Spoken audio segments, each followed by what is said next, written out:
The game of life and how to play it एक अद्भुत पुस्तक है जो जीवन के असली खेल को समझाने के लिए फ्लोरेंस शिन द्वारा लिखी गई है। इस वीडियो में हम इस किताब के मुख्य सिद्धांतों और शक्तिशाली विचारों को जानेंगे जिनसे आप अपनी सोच और जीवन को बदल सकते हैं। चाहे आप समृद्धि, प्रेम, शांति या सफलता की तलाश में हों, इस पुस्तक में हर किसी के लिए कुछ न कुछ खास है। इस वीडियो में हम समृद्धि के नियम, प्रेम की शक्ति, क्षमा का महत्व और अंतर्ज्ञान जैसे सिद्धांतों पर गहरी बात करेंगे। इसके अलावा आप जानेंगे कि आपका सोचने का तरीका और शब्दों की शक्ति आपके जीवन को कैसे प्रभावित करते हैं। तो अगर आप अपनी जिंदगी को बदलने के लिए तैयार हैं, तो इस वीडियो को अंत तक जरूर देखें और चैनल को सब्सक्राइब करें। परिचय, इंट्रोडक्शन। क्या आपको लगता है कि जिंदगी एक संघर्ष है या एक खेल? अगर यह एक खेल है, तो क्या आप इसे जीतना जानते हैं? दोस्तों, हम सब अपनी जिंदगी में सफल होना चाहते हैं, पैसा, प्यार, शांति, सब कुछ। लेकिन क्या आपने कभी सोचा है कि इन सब के पीछे भी कुछ खेल के नियम होते हैं?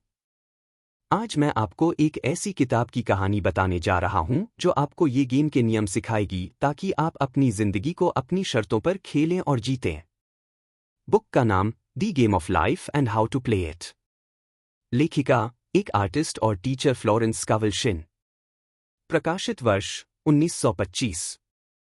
मुख्य विचार, जीवन एक खेल है जिसे सही सोच, शब्दों और आस्था से खेला जा सकता है। किताब क्यों खास है? यह कोई मोटिवेशनल स्पीच नहीं है। यह कोई धार्मिक ग्रंथ भी नहीं है। यह एक गाइडबुक है जो बताती है कि कैसे ब्रह्मांड के नियम काम करते हैं और कैसे हम अपने शब्दों और सोच से अपना भाग्य बदल सकते हैं। फ्लोरेंस शिन का मानना था कि आप जो बोलते हैं वो पाते हैं। अगर आप अपने शब्दों से अपनी जिंदगी का गेम बदल सकते हैं, तो क्यों न इसे सीख लिया जाए। वीडियो के आखिर तक मैं आपको कुछ ऐसे पावरफुल अफर्मेशंस भी दूंगा जो आपके लाइफ का गेम पूरी तरह से बदल सकते हैं। नियम 1, जीवन एक खेल है, the game. Florence Scovel Shin का मानना है कि जीवन कोई संघर्ष या संयोग नहीं है, बल्कि यह एक आध्यात्मिक खेल है जहां हर क्रिया की प्रतिक्रिया होती है। इस खेल के नियम कोई बाहरी दुनिया ने नहीं बनाए, बल्कि ये नियम ब्रह्मांडीय ऊर्जा, चेतना और आत्मा से संचालित होते हैं। हमारे विचार, शब्द और विश्वास इस खेल में हमारे चालों जैसे होते हैं। जो हम सोचते हैं, बोलते हैं और जिन पर विश्वास करते हैं, वही अंततः हमारे जीवन की वास्तविकता बन जाता है। एक आपका मन खेल का रिमोट है। हमारा अवचेतन मन, सबकॉन्शियस माइंड, हर शब्द और विचार को आदेश की तरह लेता है। जब हम बार बार किसी चीज को सोचते हैं या बोलते हैं, तो वह हमारे अनुभव में आनी शुरू हो जाती है। 2 नियमों को न जानना हार की वजह बन सकता है। जैसे कोई भी खेल बिना नियम जाने नहीं जीता जा सकता, वैसे ही जीवन में भी बिना इन आध्यात्मिक सिद्धांतों को जाने हम बार बार असफलता या भ्रम में फंस सकते हैं। 3 सोच, शब्द और आस्था ही असली खिलाड़ी हैं।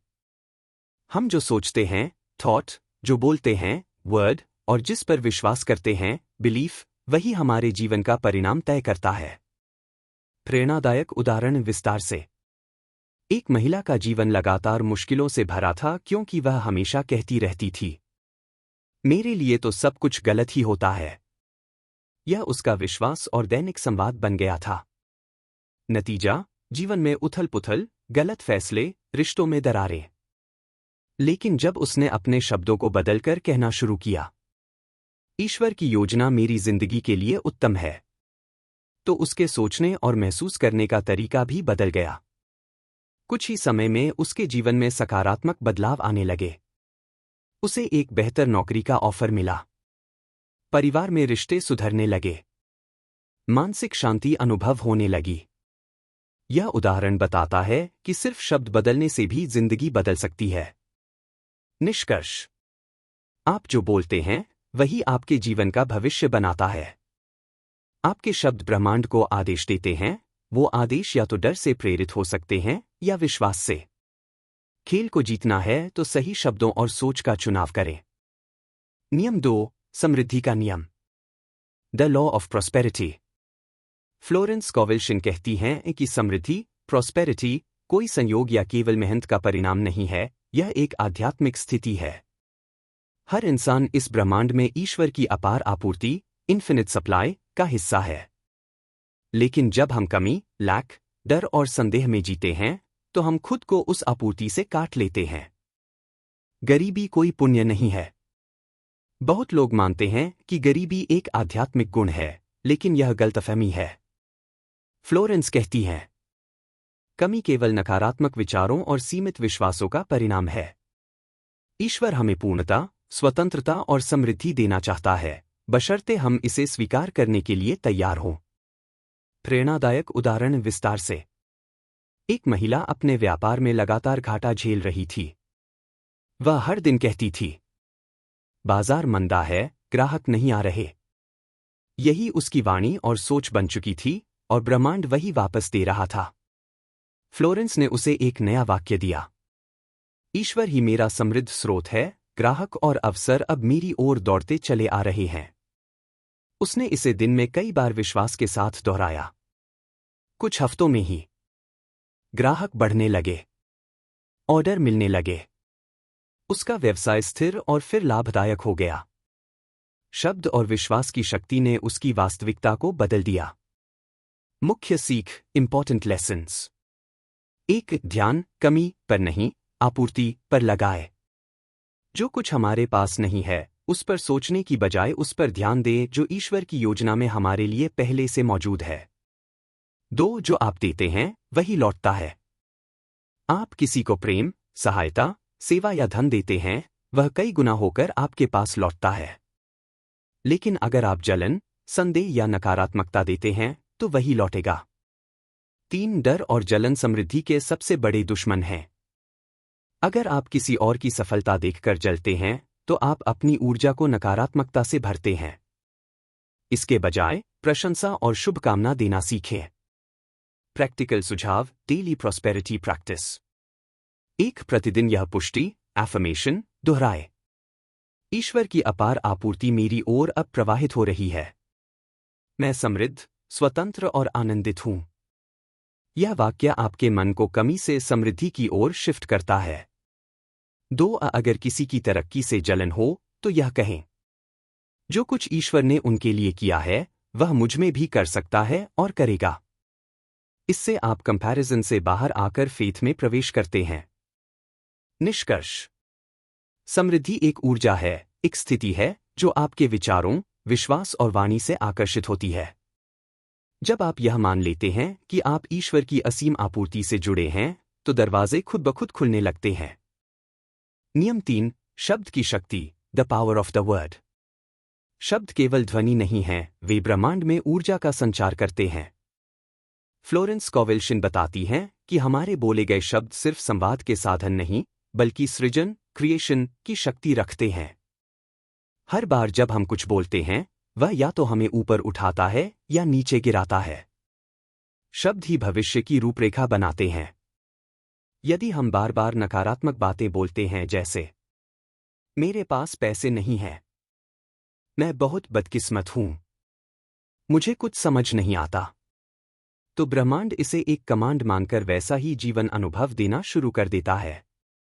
प्रेरणादायक उदाहरण विस्तार से। एक महिला को अक्सर भूलने की समस्या रहती थी। वह मजाक में या आदत से कहती रहती थी, मुझे तो कुछ याद ही नहीं रहता। धीरे धीरे उसकी याददाश्त और भी कमजोर होती चली गई।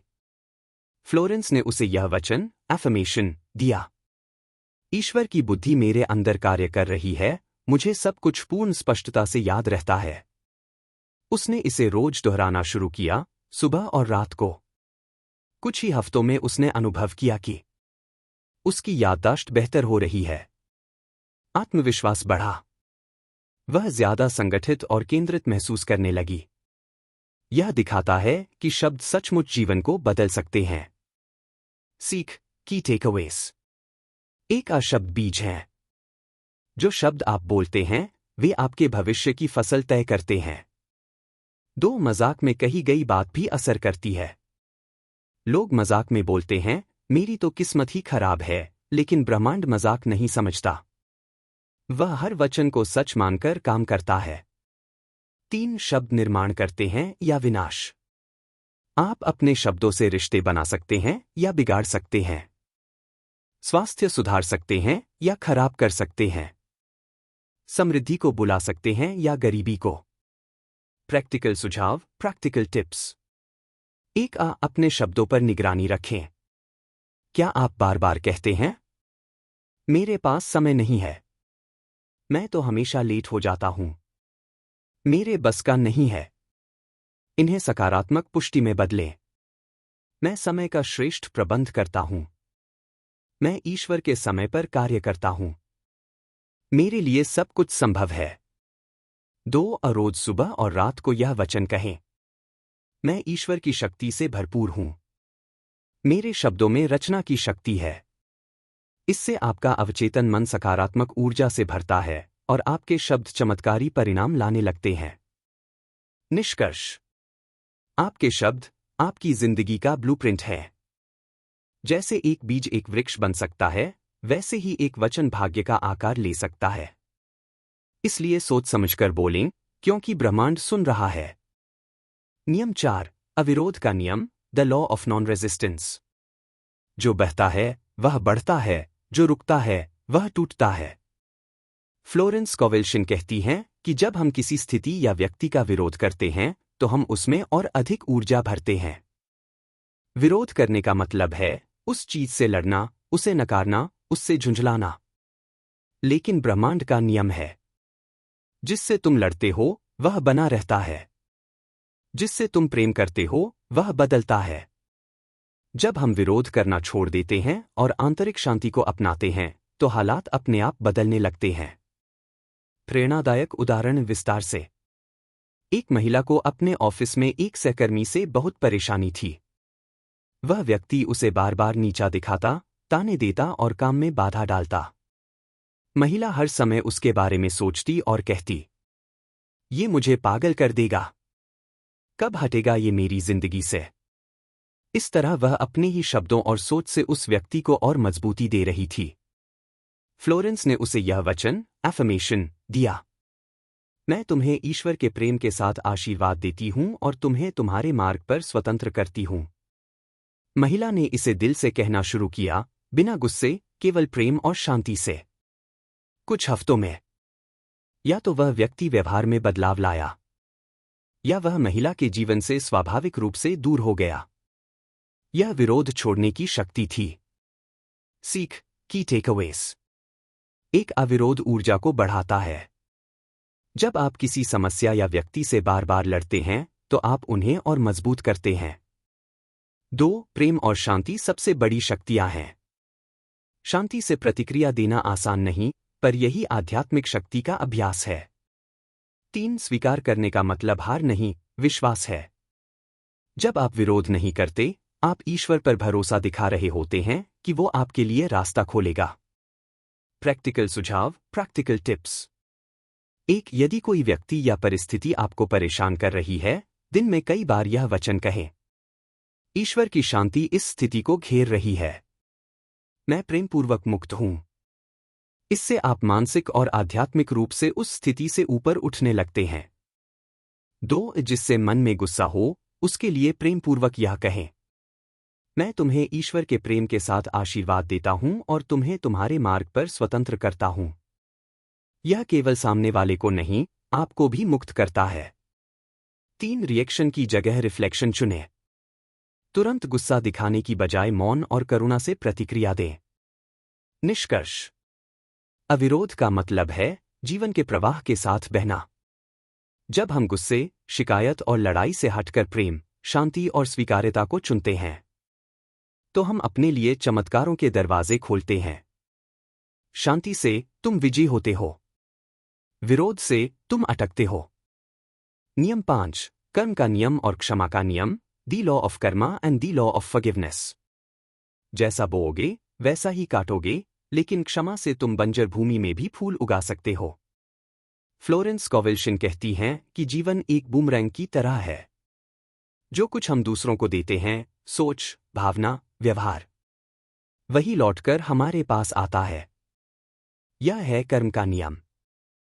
लेकिन अगर हमने अतीत में कुछ ऐसा किया है जो हमारे वर्तमान को नकारात्मक रूप से प्रभावित कर रहा है, तो उसका समाधान है क्षमा।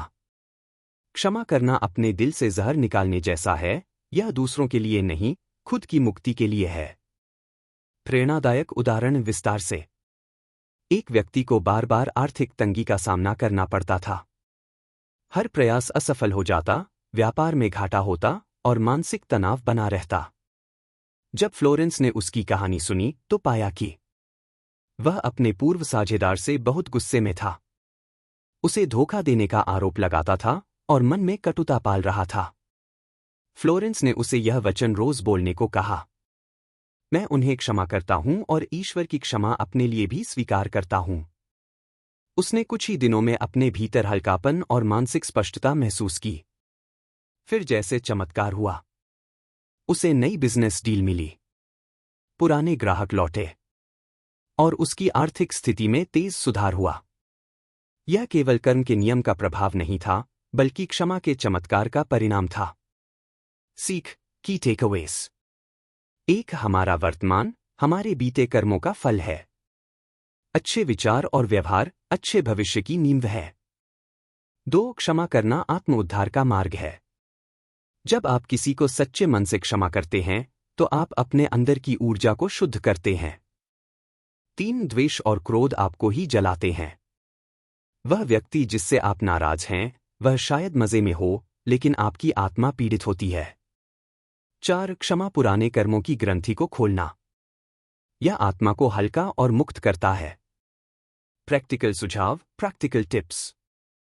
1, यदि किसी के लिए मन में शिकायत या गुस्सा है, दिन में 3 बार यह वचन बोलें, मैं सबको क्षमा करता हूं और सबके लिए शुभकामना करता हूं। मैं भी ईश्वर की क्षमा से पूर्णत मुक्त हूं। इसे तब तक दोहराएं जब तक दिल में शांति और हल्कापन महसूस न हो। 2, जब कोई आपका अपमान करे या नुकसान पहुंचाए, मन में सोचें, यह मेरा पुराना कर्म है और अब मैं इसे प्रेम व क्षमा से समाप्त करता हूं। यह सोच क्रोध को शांत करती है और आपको शक्ति देती है। निष्कर्ष। कर्म का नियम अटल है, पर क्षमा का नियम उसे मुलायम और मुक्तिदायक बना सकता है। क्षमा केवल शब्द नहीं, आत्मा की उड़ान है। यह हमें ऊंचाई तक ले जाती है। नियम 6, बोझ को ईश्वर को सौंपना और अवचेतन मन को प्रभावित करना। Casting the burden. जिन चीजों को तुम पकड़े रहते हो, वही तुम्हें पकड़े रहती हैं। छोड़ो और ईश्वर को करने दो। फ्लोरेंस स्कोवेल शिन का यह नियम हमें सिखाता है कि हम जब किसी समस्या को लेकर लगातार चिंता, डर या बेचैनी में रहते हैं, तो हम उसे और गहरा करते हैं।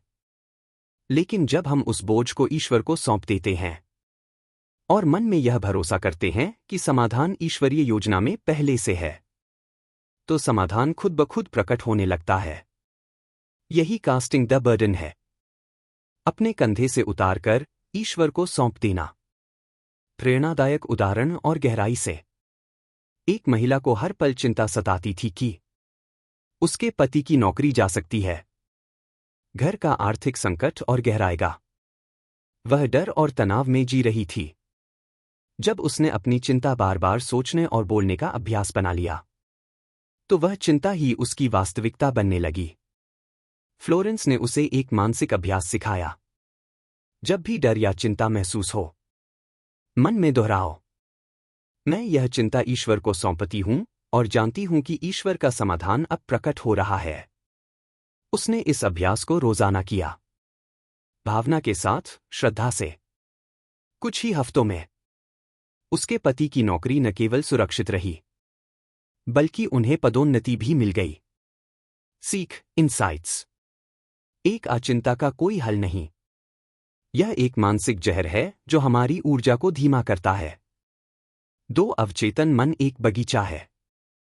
आप जो बीज बोते हैं, डर या विश्वास, वही फसल, परिणाम बनकर उगते हैं। 3, ईश्वर में सौंपना हल्का रास्ता खोलना। जब आप कहते हैं, यह अब मेरा नहीं, ईश्वर का कार्य है, तो ब्रह्मांड आपकी सहायता करना शुरू कर देता है। 4, जितना अधिक पकड़ते हो, उतना अधिक फंसते हो। छोड़ना ही मुक्ति है। प्रैक्टिकल सुझाव, प्रैक्टिकल टूल्स। हर बार जब तनाव या डर महसूस हो, गहराई से श्वास लें और कहें, मैं यह बोझ ईश्वर को सौंपता हूं। अब यह उसका काम है, मेरा नहीं। इस कथन को ध्यानपूर्वक और विश्वास के साथ कहें। 2. रोज 5 मिनट विजुअलाइजेशन करें। आंखें बंद करें। कल्पना करें कि आप एक रोशनी की नदी में अपना तनाव छोड़ रहे हैं और वहां से शांति, समाधान और नई ऊर्जा आपको भर रही है। 3. सुबह उठते ही यह वचन दोहराएं। ईश्वर मेरे मार्ग का निर्देशक है। हर समस्या का हल पहले से तैयार है। मैं मुक्त और सुरक्षित हूं। निष्कर्ष। वास्तविक आध्यात्मिक शक्ति तब आती है जब हम स्वीकार करते हैं कि हम अकेले नहीं हैं। जब हम ईश्वर को केंद्र में रखते हैं तो बोझ हल्का होता है और अवचेतन मन ईश्वर की शक्ति से प्रेरित होकर चमत्कार रचता है। नियम 7. प्रेम, लव, ब्रह्मांड की सबसे ऊंची तरंग। जहां प्रेम है, वहां चमत्कार है। Florence Scoville Shin. Florence Scoville Shin के अनुसार प्रेम सिर्फ एक भावना नहीं, यह एक आध्यात्मिक शक्ति है, एक ऊर्जावान कंपन, वाइब्रेशन, जो जीवन में चमत्कार लाती है। जब हम नाराजगी, घृणा, भय या ईर्ष्या से घिरे होते हैं तो हमारी ऊर्जा रुक जाती है। लेकिन जब हम प्रेम को जागरूक रूप से महसूस करते हैं और दूसरों को प्रेम से देखते हैं तो समस्याएं, रिश्तों की दरारें और मानसिक उलझनें भीगने लगती हैं। प्रेरणादायक उदाहरण, इंस्पायरिंग केस। एक महिला अपने पति से बहुत परेशान थी। उसे लगता था कि उसका पति उसकी बात नहीं समझता, भावनात्मक रूप से कठोर है। वह लगातार शिकायत करती, नकारात्मक सोचती। फ्लोरेंस ने उसे एक प्रेममय वचन दिया। ईश्वर का प्रेम मेरे और मेरे पति के बीच बह रहा है। हम एक दूसरे को समझते और सम्मान देते हैं। उसने यह वचन नित्य प्रेम भावना से दोहराया। धीरे धीरे उसका दृष्टिकोण बदला और पति का व्यवहार भी सहज, समझदार और मधुर हो गया। प्रेम ने उस रिश्ते को फिर से जीवित कर दिया। सीख, व्हाट वी लर्न। 1. जहां प्रेम नहीं होता, वहां डर और भ्रम पनपते हैं। 2. प्रेम कोई निर्भरता नहीं है। यह आत्मा की शक्ति है जो मुक्त करती है, बांधती नहीं। 3. पूर्ण प्रेम में भय नहीं होता। यह पवित्र ऊर्जा है जो रोग, अकेलेपन, तकरार और अशांति तक को मिटा सकती है। 4. जब हम दूसरों के लिए प्रेम की कामना करते हैं, चाहे वे हमारे साथ अच्छे हों या बुरे, तो ब्रह्मांड हमें उसी ऊर्जा में घेर लेता है। प्रैक्टिकल सुझाव, प्रैक्टिकल टूल्स। 1. सुबह और रात यह वचन दोहराएं। मैं प्रेम के कंपन में हूं। मैं प्रेम को देता हूं और प्रेम को प्राप्त करता हूं। यह आपके चक्र, एनर्जी सेंटर्स को संतुलित करेगा और भीतर से शांत रखेगा। 2. जिनसे आपके रिश्ते तनावपूर्ण हैं, उनके लिए मन में कहें, मैं तुम्हें ईश्वर के प्रेम से आशीर्वाद देता हूं। तुम अपने रास्ते पर स्वतंत्र हो और मैं अपने रास्ते पर। यह वचन अंदर की गांठें खोलता है और दोष देने की भावना को शांत करता है। 3. अपने चारों ओर प्रेम की कल्पना करें। ध्यान करें कि एक गुलाबी या सुनहरी रोशनी आपके हृदय से निकल रही है, सबको छू रही है। आपके परिवार, दोस्तों, यहां तक कि जिनसे आप नाराज हैं। यह विजुअलाइजेशन आपको हीलिंग मोड में लाता है। निष्कर्ष, फाइनल मैसेज। प्रेम कोई मांग नहीं करता, वह बस देता है और चुपचाप रूपांतरित करता है। जब आप प्रेम को केंद्र बनाते हैं तो ब्रह्मांड आपके लिए सहयोगी बन जाता है। रिश्ते स्वस्थ, मन शांत और जीवन दिव्य बन जाता है। नियम 8. अंतर्ज्ञान या ईश्वरीय मार्गदर्शन, इंट्यूशन और डिवाइन गाइडेंस। शोर में मन खोता है, लेकिन मौन में आत्मा बोलती है। Florence Scoville Shin. फ्लोरेंस कहती हैं कि हर इंसान के भीतर एक डिवाइन जीपीएस होता है, जिसे हम इंट्यूशन या अंतर्ज्ञान कहते हैं। यह कोई लॉजिक या डर से बनी प्रतिक्रिया नहीं होती, बल्कि यह एक शांत, स्पष्ट संकेत होता है जो बताता है यह रास्ता तुम्हारे लिए सही है। यह मार्गदर्शन ईश्वर की ओर से आता है, लेकिन इसे पाने के लिए जरूरी है कि हम अपने मन के शोर को शांत करें। प्रेरक उदाहरण, इंस्पायर्ड केस। एक महिला दो नौकरियों के बीच उलझी हुई थी। एक जगह वेतन अच्छा था लेकिन मन बेचैन होता था। दूसरी जगह शांति थी पर वेतन कम था। लेखिका ने उसे सलाह दी, शांत हो, प्रार्थना करो और अपने अंतर्ज्ञान से उत्तर मांगो। उसने कुछ समय ध्यान किया और उसे भीतर से एक सशक्त भावना मिली, कम वेतन वाली नौकरी ही उसका रास्ता है। कुछ ही महीनों में उसे वहां तरक्की मिली। कार्यस्थल शांत और सहयोगी था और उसका आत्मिक संतुलन भी बना रहा। यह था उसका ईश्वरीय मार्गदर्शन। सीख की लर्निंग्स। एक अमन शोर करता है, आत्मा धीरे बोलती है। निर्णय हमेशा उस आवाज से लें जो शांति देती है। दो, अंतर्ज्ञान कोई जादू नहीं है, बल्कि एक ईश्वर से जुड़ी भावना है जो अभ्यास से तेज होती जाती है। 3, जितना हम उस पर भरोसा करते हैं यह उतना ही स्पष्ट, तेज और सटीक हो जाता है। 4, अंतर्ज्ञान अक्सर तर्क के विपरीत होता है, लेकिन परिणाम हमेशा चमत्कारी और सुरक्षित होते हैं। प्रैक्टिकल सुझाव, डेली प्रैक्टिस। 1, निर्णय से पहले मौन साधना। आंखें बंद करके कहें, ईश्वर का मार्गदर्शन अब प्रकट हो रहा है। मैं स्पष्टता के साथ देख, सुन और समझ पा रहा हूं। फिर ध्यान दें कि कौन सा विकल्प आपको भीतर से शांत करता है। 2, सुबह का अभ्यास। हर सुबह 5 मिनट बैठकर कहें, ईश्वर की बुद्धि अब मेरी बुद्धि के रूप में कार्य कर रही है। मैं सही निर्णय, सही शब्द और सही कर्म की ओर निर्देशित हूं। यह आपकी अंतरात्मा की शक्ति को एक्टिवेट करता है। 3, फीलिंग इज गाइडिंग। अगर किसी निर्णय को सोचकर आपको शांति और सुकून मिलता है तो वही सही है। अगर बेचैनी, डर या जल्दबाजी महसूस होती है तो वह मन की चाल है, आत्मा की नहीं। निष्कर्ष, स्पिरिचुअल टेक अवे। अंतर्ज्ञान वह पुल है जो हमें ईश्वर से जोड़ता है। यह नियम हमें सिखाता है कि हर उत्तर हमारे भीतर है। हमें बस अपने भीतर की आवाज सुनना सीखना है। जब आप अपने अंतर्ज्ञान पर भरोसा करते हैं तो जीवन एक प्रवाहमयी यात्रा बन जाता है जहां हर मोड़ पर ईश्वर की कृपा का मार्गदर्शन साथ होता है। नियम 9, पूर्ण आत्माभिव्यक्ति या ईश्वर की योजना, परफेक्ट सेल्फ एक्सप्रेशन और the divine design. Florence Scoville Shin के अनुसार हर व्यक्ति के जीवन के लिए ईश्वर ने एक उत्तम योजना, डिवाइन डिजाइन, बनाई है जहां हमें वह काम करना है जो हमारी आत्मा से मेल खाता है, जहां हमारे संबंध पोषक होते हैं और जीवन एक रचनात्मक, शांतिपूर्ण प्रवाह बन जाता है। आपका सही स्थान पहले से तय है, आपको बस उसे स्वीकार करना है। प्रेरित उदाहरण, एक युवा कलाकार बार बार रिजेक्ट हो रहा था। उसे लगने लगा कि शायद वह कला के लिए बना ही नहीं है। आत्मविश्वास गिर गया, वह दूसरा करियर चुनने लगा। तब फ्लोरेंस ने उसे रोज यह वचन बोलने को कहा, ईश्वर की योजना मेरी जिंदगी के लिए अब प्रकट हो रही है, वह योजना जहां मेरा आत्म प्रकाशन सर्वोत्तम है। कुछ ही समय में उसे एक कंपनी में ऐसा रोल मिला जहां उसकी कला को मान्यता, प्रशंसा और मौका मिला। आज वो कलाकार अपने काम से प्रसिद्ध और संतुष्ट दोनों है। सीख, लेसन्स। एक, ईश्वर की योजना हमसे बड़ी, बेहतर और बुद्धिमान होती है। अक्सर हम अपने डर, तुलना या असुरक्षा से रास्ता बदल देते हैं।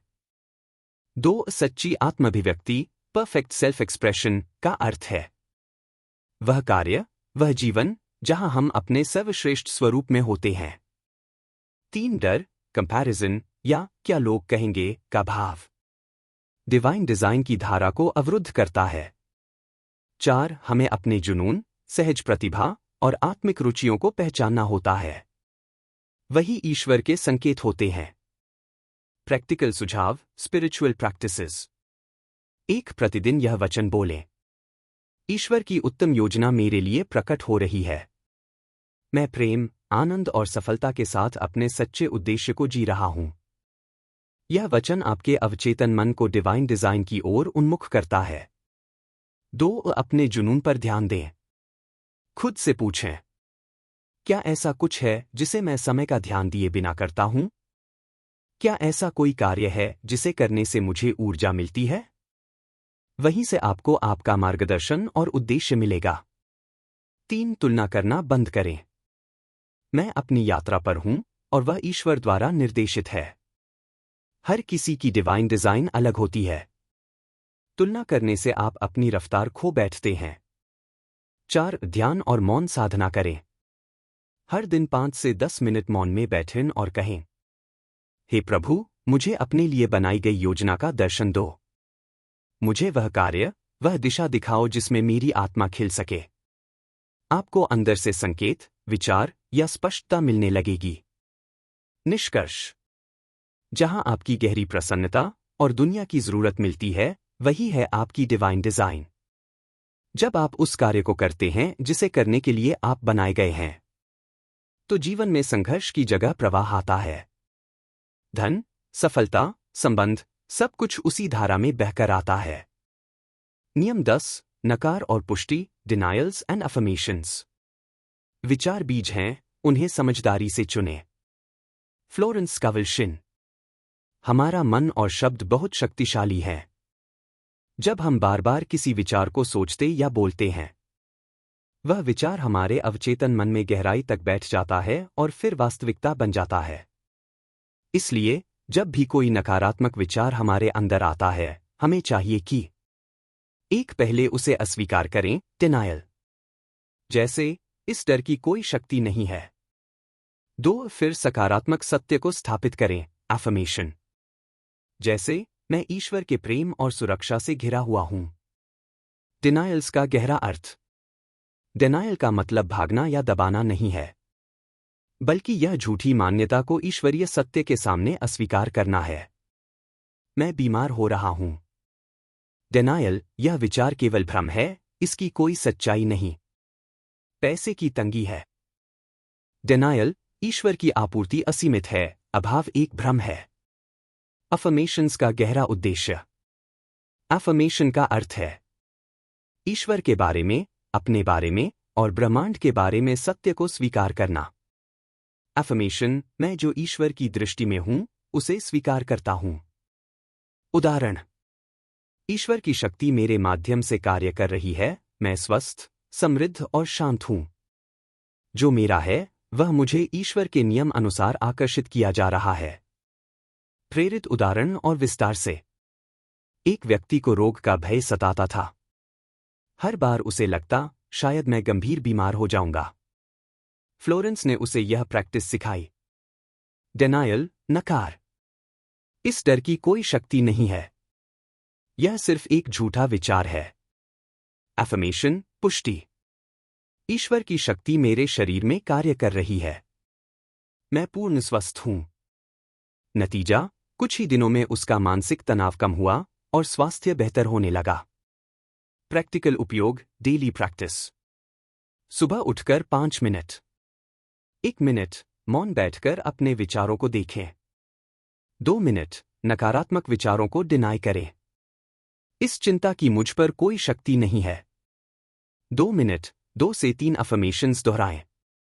मैं ईश्वर के प्रेम, शक्ति और बुद्धि से परिपूर्ण हूं। कुछ पावर अफर्मेशंस फ्लोरेंस स्टाइल। 1. ईश्वर की आपूर्ति मेरे जीवन में अब बह रही है, असीम, स्थायी, पूर्ण। 2. जो कुछ भी मुझे जानना है, वह मेरे पास आ रहा है, सही समय पर, सही तरीके से। 3. मैं ईश्वर की दिव्यता का एक अभिव्यक्ति हूं, मेरे शब्द सृजन कर रहे हैं। 4. जो मेरा है, वह मुझ तक दौड़ता हुआ आ रहा है, बिना संघर्ष, सहजता से। निष्कर्ष: जहां नकार, डिनायल, झूठ की सफाई करता है, वहां पुष्टि, अफर्मेशन, सत्य का दीपक जलाता है। डिनायल पुरानी, सीमित मान्यताओं को हटाना। अफर्मेशन नई, दिव्य सच्चाई से जुड़ना। रोज यह अभ्यास करें और धीरे धीरे आप अनुभव करेंगे कि आपका जीवन एक नई ऊर्जा, स्पष्टता और शक्ति से भर गया है। अंतिम निष्कर्ष, final conclusion. The game of life and how to play it हमें सिखाती है कि जीवन कोई संघर्ष नहीं, बल्कि एक आध्यात्मिक खेल है, जहां नियम स्पष्ट हैं। सोच और शब्द रचना करते हैं। प्रेम, क्षमा और विश्वास शक्ति के स्रोत हैं। ईश्वर की योजना हम सबके लिए सर्वोत्तम है। The game of life and how to play it पुस्तक जीवन के वास्तविक अर्थ और उद्देश्य को समझने का एक अद्भुत मार्गदर्शन है। फ्लोरेंस शिन हमें यह सिखाती हैं कि जीवन कोई संयोग नहीं है, बल्कि यह एक आध्यात्मिक खेल है जहां हमारे विचार, शब्द और विश्वास ही हमारे अनुभवों का निर्माण करते हैं। यदि हम ब्रह्मांड के नियमों को समझते हुए जीवन को एक सकारात्मक दृष्टिकोण से जीते हैं, तो हम न केवल अपनी चुनौतियों को पार कर सकते हैं, बल्कि एक समृद्ध और सुखमय जीवन भी जी सकते हैं। पुस्तक के प्रमुख सिद्धांत। एक आ शब्दों की शक्ति। हमारे शब्द ब्रह्मांड में शक्तिशाली आदेश होते हैं। सकारात्मक शब्दों से हम अपनी वास्तविकता को बदल सकते हैं। 2 समृद्धि का नियम। समृद्धि हर व्यक्ति का जन्मसिद्ध अधिकार है और यह तभी प्राप्त होती है जब हम ईश्वर की अनंत आपूर्ति पर विश्वास करते हैं। 3 अविरोध का नियम। हमें नकारात्मकता या संघर्ष से बचने के बजाय शांति और प्रेम के साथ जीवन को स्वीकार करना चाहिए। 4 कर्म और क्षमा। जो हम दूसरों के लिए करते हैं, वही हमारे साथ होता है। क्षमा से हम न केवल दूसरों को बल्कि खुद को भी मुक्त करते हैं। 5 अंतर्ज्ञान। हमारी अंतरात्मा हमें सही मार्ग दिखाती है यदि हम उस पर विश्वास और ध्यान दें।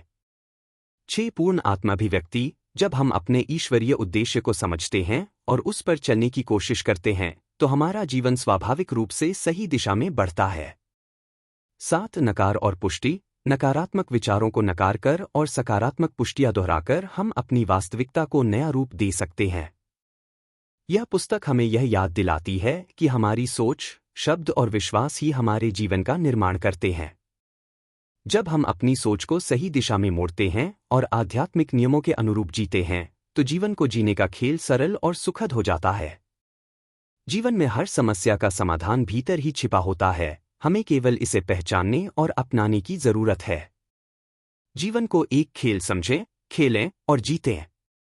अगर आपको यह वीडियो पसंद आया हो, तो कृपया इसे लाइक और अपने दोस्तों के साथ शेयर करें। साथ ही हमें कमेंट करके बताएं कि आपको इस किताब से कौन सा सिद्धांत सबसे ज्यादा प्रभावी लगा और आप इसे अपनी जिंदगी में कैसे लागू करेंगे। अगर आप ऐसे और वीडियो देखना चाहते हैं, तो हमारे चैनल को सब्सक्राइब करें ताकि आप हमारे नए वीडियो की नोटिफिकेशन पा सकें। धन्यवाद और अगली बार फिर से मिलेंगे नए ज्ञान के साथ।